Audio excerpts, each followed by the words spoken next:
Hello everybody, and welcome to OXG, which is short for Oxucapografia, the study of the history of Xucaboa. Over the past 3 episodes and 1 live stream, we've begun our journey through time to build a city from the dawn of humanity and hopefully someday into a future beyond our current time. To do this, we began in the Paleolithic era, creating 8 nomadic hunter-gatherer camps around our customized Roslyn Peninsula map. We were looking for locations with fresh water, available food sources, and some defensibility from threats. Then we advanced time around 5,000 years into the future to when the agricultural revolution brought us into the Neolithic era. Now we began settling in small villages with agro-pastoralism becoming a primary means of acquiring food and animal byproducts.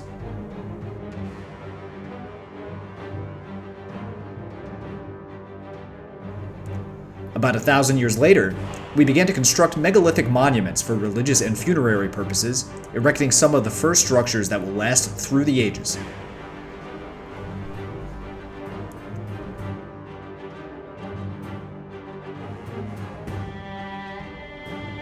Now, all of this is based on the timeline of Lisbon, Portugal, home of Xuca the cat. This is a fictional city, but the historic themes that take place will be centered around the development of Lisbon. The study of the history of Lisboa, Portugal is known as Oxucapografia, and so this series is Oxucapografia. The series is still very young, and the technological advancement is at its earliest stages. Because of this, the villages are all basically having the same few ingredients, and rather than make a really long episode, or 8 separate episodes for each village, I did my first ever live stream to just hang out and work on the villages with everyone in a very interactive way.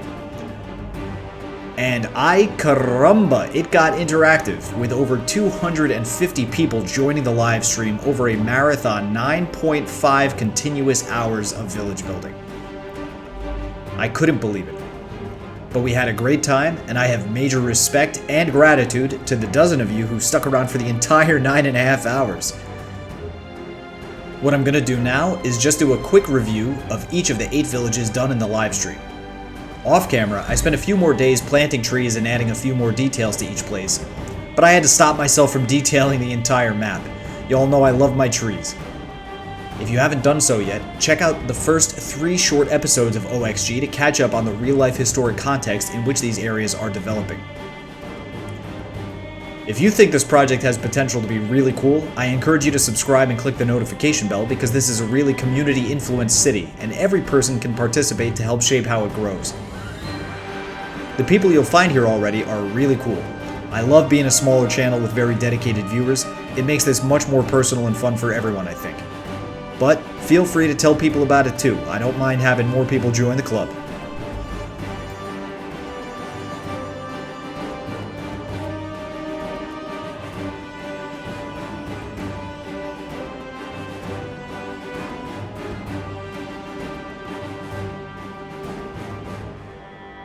So this was our village that I made in the 2nd and 3rd episodes of OXG. Let's take a look overhead and see the layout, as well as a quick look at the terrain view.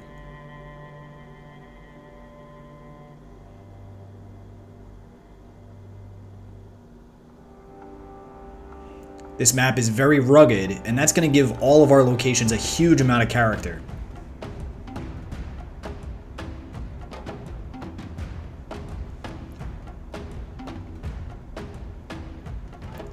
Here in village number 2, we kept it a bit smaller due to its proximity to village 1. Perhaps it's an expansion of the same tribe. And here we have cattle grazing in the pasture, but we also still have some cougars roaming around. Gotta keep an eye on those big kitties.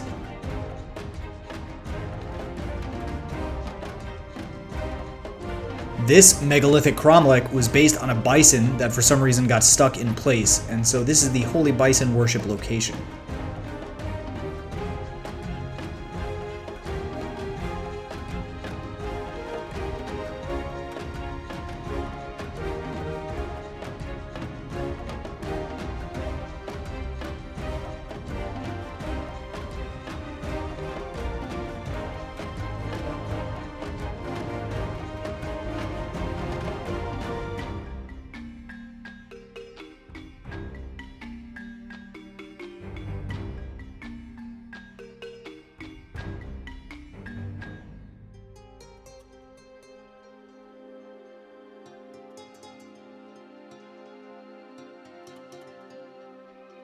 Moving over to village number 3.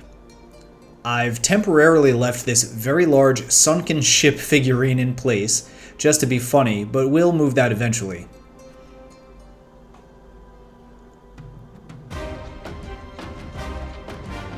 There is lots of available farming land around this area, but we didn't want to expand too quickly just yet.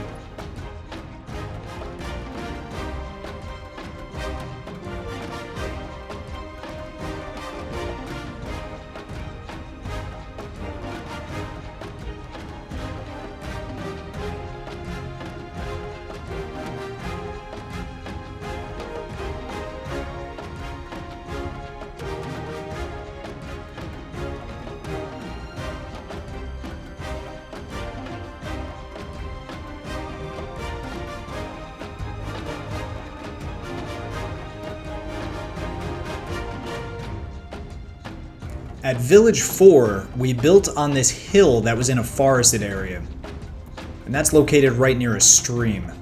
It doesn't have too much fertile soil though, so crops are limited to fruit-producing bushes. But we do have some fishing grounds over here, and we're raising some pigs in the field. I added these large rocks off camera using procedural objects to give the hill a bit more texture.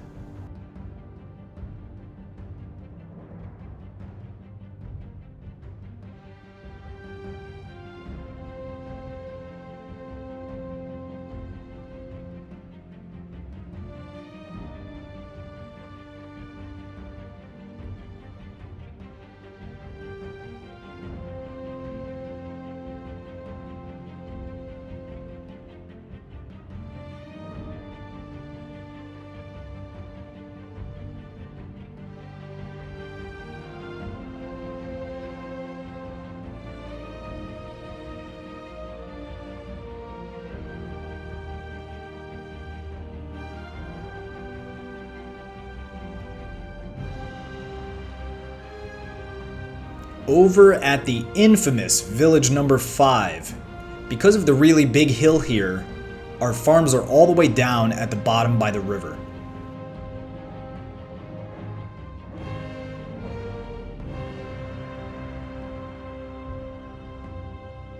Here we see Sunken Ship in her floating boat again, just hanging out.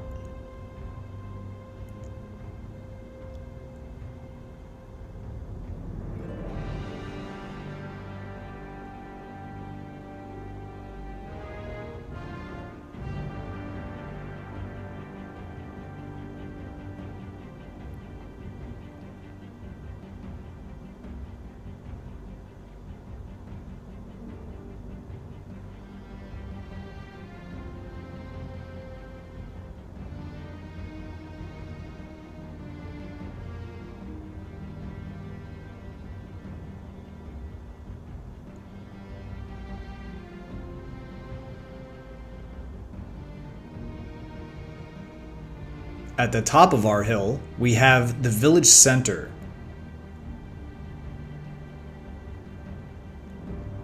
But we also have the holy cursed mountain of sacrifice.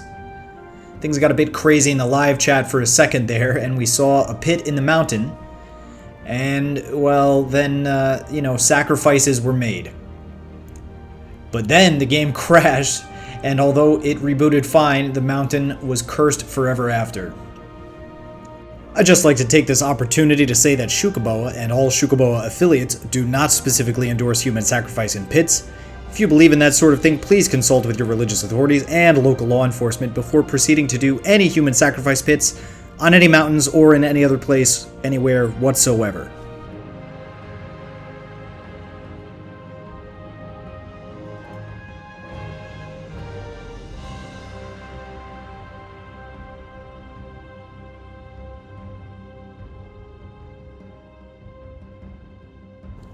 Moving back south to village number 6, we see that it is settled on a little hill near a stream by the sea.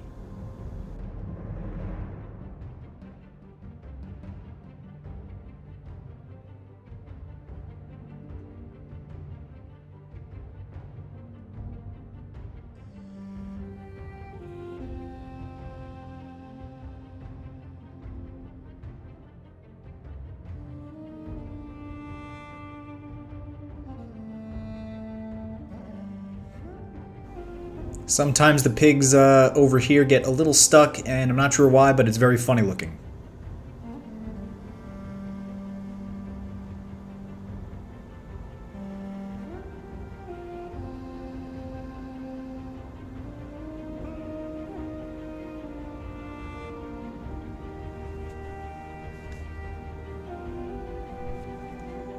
We then have a road that connects to another burial mound and dolmen over in this hill.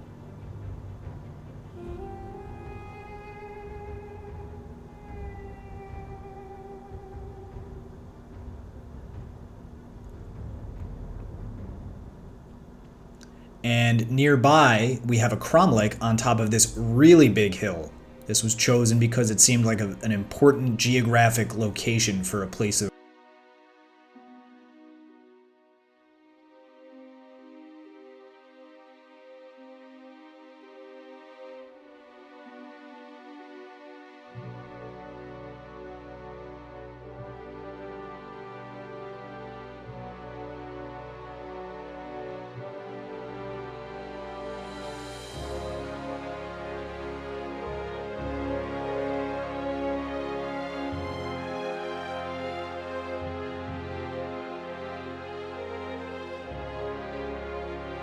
At village number 7, we have a very mountainous, rugged location, more ideal for fishing and having pastures for goats and sheep than for having large fields.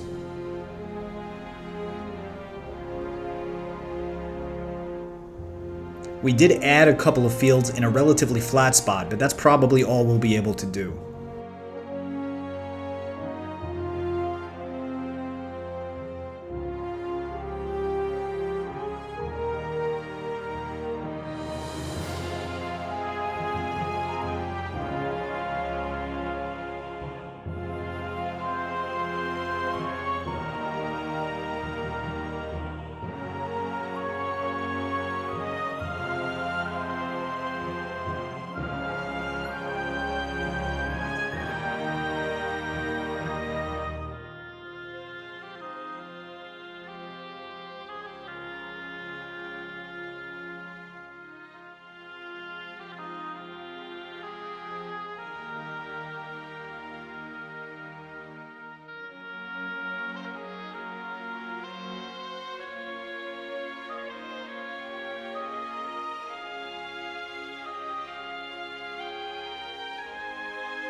And finally over to Village 8.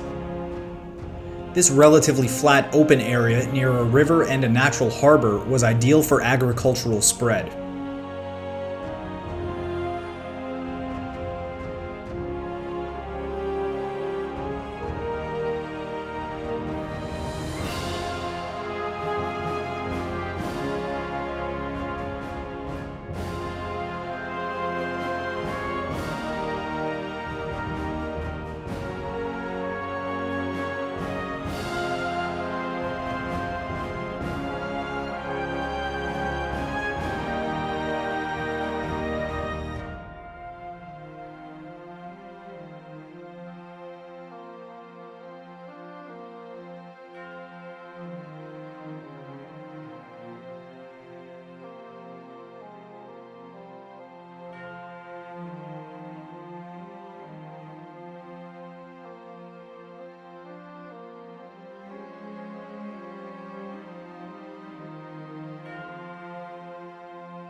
So, those are our 8 villages, spread around our large map of Roslyn Peninsula. When I made this map over a year ago, I didn't bother to micro-detail it. I was just focusing more on the terrain and establishing forested areas and sources of water. This just means that as we expand, we'll do our detailing as we go. Of course, as we progress through time, much of what we build will end up changing. Coming soon to OXG will be the Chalcolithic, or Copper Age, and then the Bronze Age, which will really start introducing a variety of mixed cultural elements across the map.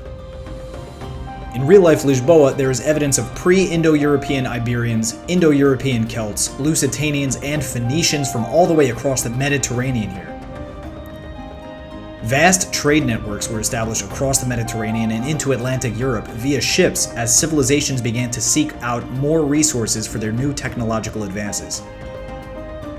And of course, after the Bronze Age, we'll enter the Iron Age, and the Punic Wars will forever determine which classical superpower holds sway over the peninsula as we leave prehistory and enter into historic antiquity. There's still so much to cover in this project that it keeps me up at night imagining all the possibilities. Again, be sure to keep an eye out for future episodes so you can influence the course of this epic Cities Skylines project.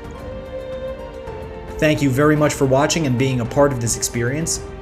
I hope to see you in the comments and live chats as Oxucapografia grows in size and scale. And, as always, I'll see you next time.